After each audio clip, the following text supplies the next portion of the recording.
हिंदू धर्म या सनातन धर्म में सभी प्राणियों को बहुत महत्व दिया गया है।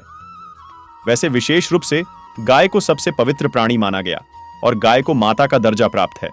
लेकिन ऐसा कोई प्राणी नहीं है जो किसी न किसी भगवान का वाहन न हो।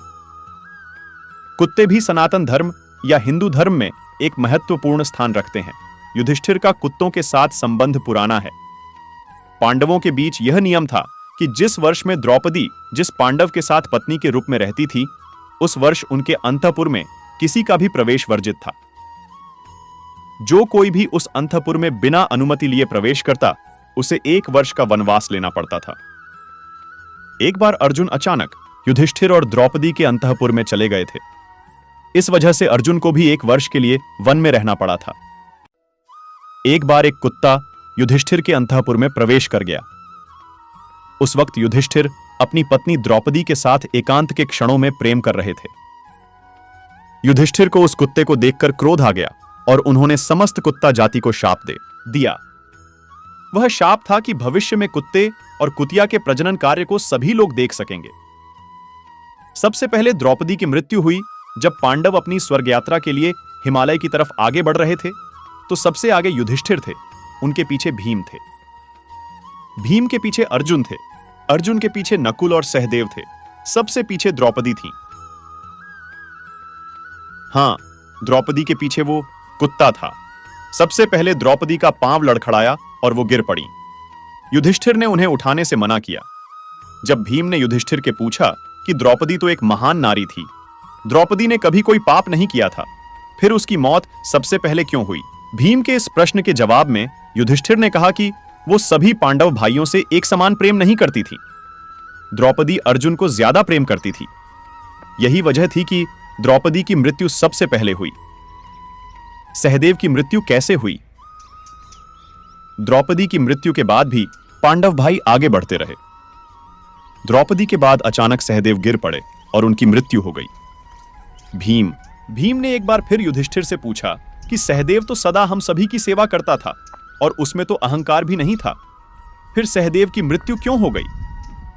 इस पर युधिष्ठिर ने कहा कि सहदेव को यह अहंकार था कि उससे ज्यादा बुद्धिमान कोई नहीं था। इसी दोष की वजह से उसकी मृत्यु हो गई।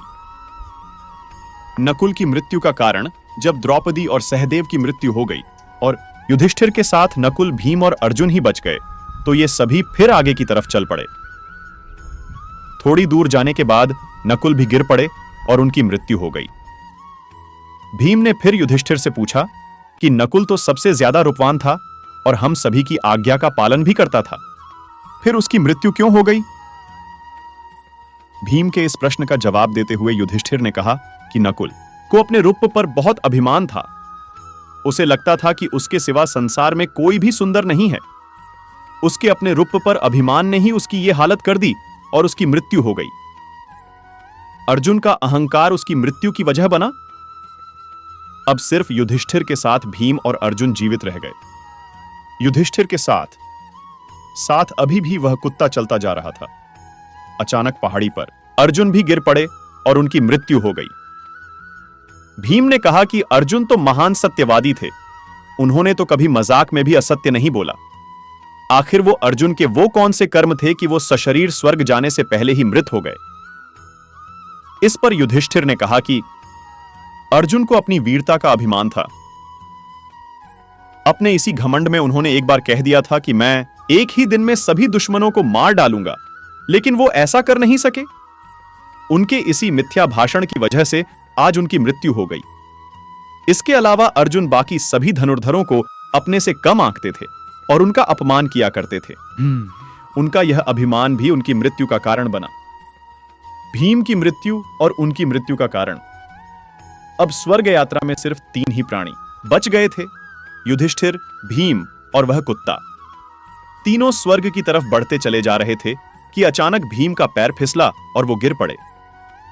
भीम ने पूछा कि मैंने ऐसा क्या दुष्कर्म किया है कि मैं भी अब मरने वाला हूं? इस पर भीम की तरफ नजर के बिना युधिष्ठिर ने कहा कि तुम खाते बहुत थे और तुम्हें अपनी ताकत का बहुत ही ज्यादा घमंड था। यही वजह है कि तुम अब मरने वाले हो। भीम ने इस जवाब को सुनते ही प्राण त्याग दिए। युधिष्ठिर के स्वागत में इंद्र का आगमन। युधिष्ठिर अब सिर्फ उस कुत्ते के साथ स्वर्ग की तरफ बढ़ते चले जा रहे थे कि अचानक देवराज इंद्र अपने रथ को लेकर युधिष्ठिर के स्वागत में आ पहुंचे। इंद्र ने युधिष्ठिर से कहा कि आप सशरीर स्वर्ग में आने के योग्य हैं और आपका स्वागत है। इंद्र ने युधिष्ठिर से रथ में बैठने का आग्रह किया। इस पर युधिष्ठिर ने कहा कि मैं अकेला नहीं जाऊंगा, मेरे साथ यह कुत्ता भी स्वर्ग जाएगा। कुत्ता हिंदू धर्म में अशुभ है। जब युधिष्ठिर ने बिना कुत्ते के स्वर्ग जाने से मना कर दिया तो इंद्र ने युधिष्ठिर को समझाने की कोशिश की। कुत्ता एक अशुभ जानवर है। इस पर युधिष्ठिर ने कहा कि वो उनका आखिरी तक साथ देने वाला भक्त है। वह उस कुत्ते के बिना किसी भी स्थिति में स्वर्ग नहीं जाएंगे। इस पर इंद्र ने कहा, अमृत्यत्वम मत्स्मत्वम च राजन श्रियम कृतसन्नाम महति चैव सिद्धिम संप्राप्तो सद्य स्वर्ग सुखानि च त्वम त्यज श्वाणम नृशंस समस्ति ही इन चारों पापों के बराबर है। इसलिए मैं अपने इस भक्त कुत्ते का त्याग किसी भी स्थिति में नहीं करूंगा। कुत्ता ही धर्म है और वही युधिष्ठिर के पिता भी थे। युधिष्ठिर की इन बातों को सुनकर वह कुत्ता अचानक एक देवता में बदल गया।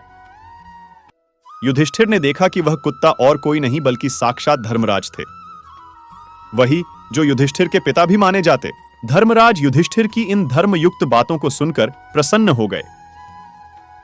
धर्मराज ने युधिष्ठिर को कहा कि वह उनकी परीक्षा लेने के लिए ही कुत्ते का रूप धारण कर उनके पीछे चल रहे थे। धर्मराज और इंद्र दोनों ही युधिष्ठिर पर प्रसन्न हो गए और उन्हें सशरीर स्वर्ग ले जाने के लिए तैयार हो गए। वीडियो पसंद आई हो तो लाइक, शेयर, सब्सक्राइब करना ना भूले। राधे राधे।